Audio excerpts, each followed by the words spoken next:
안녕하세요. DDR 부동산 연구원의 서영창입니다. 이번 시간에는 현황도로 공도 만들기 제10장 법령 개정 및 업무 지침을 만들어서 일선 허가 담당자의 면책 규정을 만들어 달라는 겁니다. 토지의 가치를 증가시키는 첫 번째 방법은 인허가 리스크를 없애는 것으로, 그 첫 번째는 건축법의 진입로를 확보하는 것인데, 이때 건축법 지정도로가 아닌 현황 도로를 그 소유자의 동의 없이 진입로로 사용할 수 있는 공도로 만드는 것이 토지의 가치를 증가시키는 방법 중에 하나일 겁니다.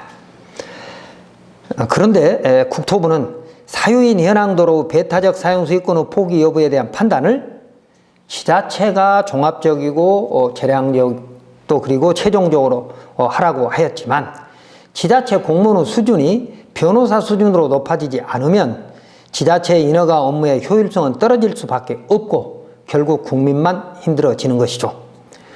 그러므로 국토부는 허가 공무원이 국민을 위한 적극 행정을 펼 수 있도록 허가 관련 법령을 보충하거나 지정도로 업무 지침을 제정해서 허가 공무원의 올바른 법 집행과 국민의 행복이 동시에 충족될 수 있도록 다음과 같이 면책 규정을 만들어야 합니다. 표를 보면 첫 번째, 업무 지침을 만들어야 되겠습니다. 건축법 지정도로 길라잡이 가칭 만들고, 두 번째, 허가 공무원의 재량권을 최소화해서 부담을 줄여줘야 합니다. 세 번째, 건축 신고 진입로 판단은 경력자에게 맡겨야 됩니다. 허가는 여러 사람과 같이 상의하지만 신고 경우에는 첫 번째 상담은 경력자 아닌 분이 하는 게 대부분이거든요. 다음에 네 번째, 법제처 유권의색 그리고 사전 컨설팅을 적극 활용해야 됩니다. 그 다음에 국토부는 다양한 적극 행정 사례를 공개해서 일선 허가 담당자의 면책 규정을 만들어 줘야 되는 것이죠.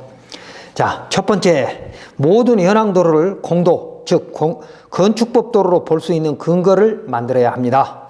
특히 사유인 현황 도로를 조례도로 등 공도로 지정해서 주민들 간의 분쟁을 해결해 주어야 하고, 국민이 국가를 신뢰할 수 있는 허가 제도를 만들어야 합니다.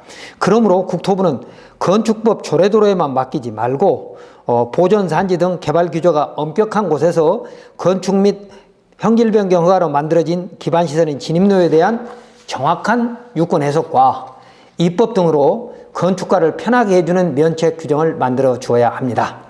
즉, 인사혁신처 및 감사원이 적극 행정을 펼치다가 본인의 신상에 위험이 생길까봐 두려워하는 공무원의 입장을 고려하였는데, 국토부는 현황 도로에 대한 업무 지침의 제정 및 건축법 개정을 통해서 세 마리 토끼를 잡아야 할 겁니다.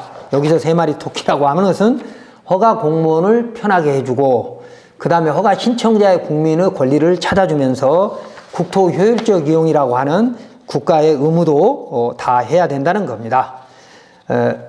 인사혁신처에서 발표한 자료에 의하면 광의 소극 행정, 할 수 있는 일을 하지 않는 업무 행태를 말하는 걸로서 이러한 유형의 소극 행정에 대해서는 담당자가 비록 법적 책임은 가볍다 하더라도 도덕적, 사회적 책임으로부터 자유롭지 못합니다.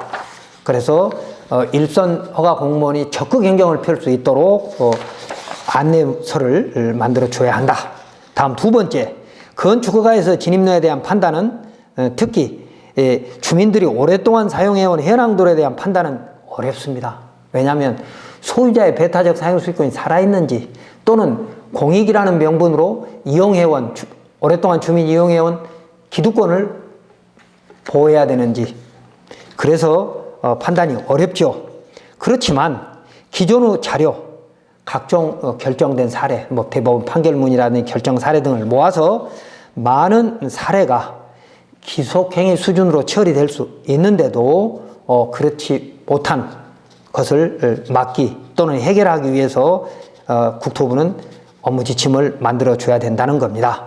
그래서 허가 담당 공무원이 자기 재량적 판단에 대한 부담감을 덜 수 있도록 재량권을 최소화해야 할 겁니다. 예를 들어서 지금은 배타적 사용수익권의 포기가 애매한 것은 모두 불호 또는 사용락이 필요하다고 해석하지만, 그러니까 건축물 도로대장이 없는 건 무조건 다 사유지면 사용납 받아오라고 하는 거죠. 이렇게 해석하고 있지만 국토부에서 법원, 법제처, 권익위, 사정 컨설팅 사례 등을 모아서 업무 지침을 제정해서 지자체에 하달하면 허가 공모는 면책 규정이 생기게 되는 것이므로 사실 일선허가 공무원의 재량권이 그런 점에서는 늘어날 수 있는 것이죠. 이때 허가청은 국토 효율적 이용, 헌법 122조에 있는 국토 효율적 이용과 환경 보전에 맞는 친환경 개발에 대한 순수한 허가권자의 재량적 판단을 제외하고 건축허가에서 현황도로 소유자의 배타적 사용 수익권에 대한 판단은 지자체 스스로 재량권의 범위를 최소화할 수 있을 겁니다. 협의의 소극 행정, 법령에서 하도록 규정되어 있는 일을 하지 않은 업무 행태를 말하는 것으로 이러한 유형의 소극 행정에 대해서는 담당자가 법적 책임을 져야 할 것이며 당연히 징계 사유에 해당될 겁니다. 그러니까 사유인 현황도로의 배타적 사용 수익권의 포기 또는 제한에 대한 판단을 아예 하지 않고 건축법 도로관리대장이 없거나 건축법 도로로 지정한 공고문이 없으면 무조건 사용락을 받아오라고 하는 것은 어쩌면 협의의 소극 행정에 포함될 수도 있다는 것입니다. 다음 세 번째, 면책 규정이 없는 현재는 건축허가 및 개발행위허가의 진입로에 대한 민원은 경력적인 공무원이 단독으로 처리하기 쉽지 않습니다. 그래서 허가 관련 경험이 많은 담당관이 여러 부서의 벽합적 협의와 또 연역법까지 고려해서 종합적 판단을 해야 할 것입니다. 현재 일선 주무관 입장에서는 기존의 불합리한 업무 관행에 젖을 수밖에 없고 규정 본래의 취지를 벗어나거나 현실과 동떨어진 행태인 탁상행정으로 비춰질 수밖에 없습니다. 왜? 자신이 없기 때문이죠. 일선 허가 공무원들도 어떻게든 민원인, 국민을 위해서 최선을 다하려고 노력하는 건 사실입니다. 그러나 본인이 혹시 불이익이 있을까봐 자신 없어 하면 못하게 될 수밖에 없다는 겁니다. 그리고 또 하나는 뭐냐면 현황도로의 배타적 사용 수익권의 제한 여부를 가리는 데는 건축가가 단독으로 하기 어려울 때가 굉장히 많습니다. 도시과, 산직과, 농직과, 지적과하고 여러 부서하고 협의를 해야만이 이건 도로가 배타적 사용 수익권이 포기돼 또는 제한된 도로라는 걸 알 수 있는데 바쁘니까 여러 부서가 협의체를 만들어서 심의를 할 시간이 없어요. 그래서 부서 간의 책임을 떠넘길 수밖에 없는 것이죠. 그래서 나타나는 우리 현황도로를 통해서 건축허가를 받으려고 하는 우리 국민이 힘들 수밖에 없다는 겁니다. 그래서 건축허가 진입로 판단이 애매한 경우에는 허가 신청자에게 현행법 기준에 맞추라고 해결 책임을 미루고 있는데 이제는 그동안 법령의 미비, 상충, 진화 등으로 인하여 발생된 현황도로의 해결 책임이 지자체에 있다고 생각해야 합니다. 그래서 경험 많은 담당관이 건축 및 개발행위허가 팀의 의견을 기초로 각 실과가 가지고 있는 각종 행정 정보를 모아서 민원 실무 심의회를 통해서 다각도로 해결 방안을 찾아서 건축허가 민원도 해결하면서 동시에 공도로 만들어 가야 할 것입니다. 그게 국토 효율적 이용이고 지자체 발전의 하나입니다. 민원처리법 시행령 36조에 의하면 민원실무심의회 설치 운영, 그래서 행정기관의 장은 법 제32조 3항 3호 복합민원을 심의하기 위한 실무계 운영에 따라 복합민원을 심의하기 위해서 그 소속으로 민원실무심의회를 설치 운영해야 한다고 규정되어 있습니다. 그래서 그 심의회를 이용해서 현황도로의 배타적 사용 수익권에 대해서 정확한 판단을 해 주시기를 바란다는 것입니다. 그 다음에 네 번째, 국토부 유권 해석은 물론 법제처의 법령 해석을 의뢰하고 상급기관의 사정 컨설팅을 활용해야 합니다. 국민은 허가청에 질의한 내용에 만족하지 못하면 국민신문고 등에 질의를 하게 되는데 이때 답변은 다시 지자체로 돌아와서 국민신문고 등에 신청한 만족도가 떨어질 수밖에 없습니다. 그보다는 허가청이 주도적으로 각 실과의 의견을 충분히 수렴한 후에 법령 해석은 법제처에 질의하고 허가권자의 재량적 판단에 대해서는 상급기관의 사정 컨설팅을 의뢰하여 면책도 되면서 국민이 납득할 수 있는 충실한 상담이 되어야 할 것입니다. 사전 컨설팅 참가 추진 절차도를 보면 상급기관인 도가 주가 되는데 사전 컨설팅 감사를 의뢰하고 구청장이 의뢰를 하는 거죠.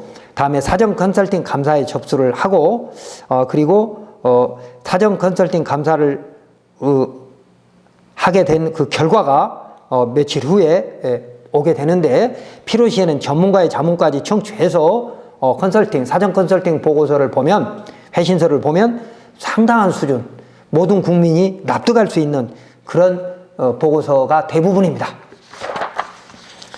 다음 5번째, 국토부는 적극 행정 사례를 공개해서 지자체가 1차적으로 현황도로 민원을 해결하도록 하여야 할 것입니다. 현재는 허가청의 담당 공무원 및 중간 결재권자의 전문성이 부족하고 면책 기준이 거의 없어서 공무원이 보신 행정을 할 수밖에 없습니다. 적극 행정 면책 제도란 공직자가 공공의 이익을 위하여 성실하고 적극적으로 업무를 처리하였는데 결과가 잘못되었을 경우 고의나 중대한 과실이 없을 때 그 책임을 면제 감경해주는 제도를 적극 행정 면책 제도라고 합니다. 그래서 사전 컨설팅 제도를 모든 중앙행정기관으로 확산했습니다. 그래서 사전 컨설팅 제도는 규제, 인허가, 계약, 건축, 개발행위 등 해당 기관은 모든 업무를 대상으로 하는데 현행 제도나 규정이 불분명해서 선례가 없어서 적극 행정이 주저되는 경우에는 감사기관이 컨설팅을 해주고 그에 따라 업무를 처리하면 책임을 면해주던 제도입니다. 허가청은 현황도로 소유자의 배타적 사용수익권 보호를 명분으로 사용락을 요구하고 있지만 합법적으로 허가된 현황도로나 주민들이 오랫동안 사용해온 현황도로는 배타적 사용수익권이 제한됐다고 해석해도 헌법의 비례의 원칙에 어긋나지 않을 것입니다. 또한 대법원은 현황도로 소유자의 배타적 사용수익권의 제한은 채권적 또는 일시적이라고 하지만 앞으로는 각종 허가로 개설된 현황도로는 공법적 제한과 오랫동안 마을길로 이용해온 주민들의 기득권을 보장하는 입장에서 다시 판단해야 할 것입니다. 이번 시간 정리하면 건축허가에서 진입로에 대한 판단은 허가 관련 연역법과 민법에 대한 이해와 경험이 많은 경력직 공무원도 어려울 수 있으므로 국토부는 건축허가에서 진입로에 대한 업무 지침을 상세하게 만들어서 일선 허가 공무원이 적극 행정을 펼 수 있도록 보호막을 만들어줄 책임이 있다고 보입니다.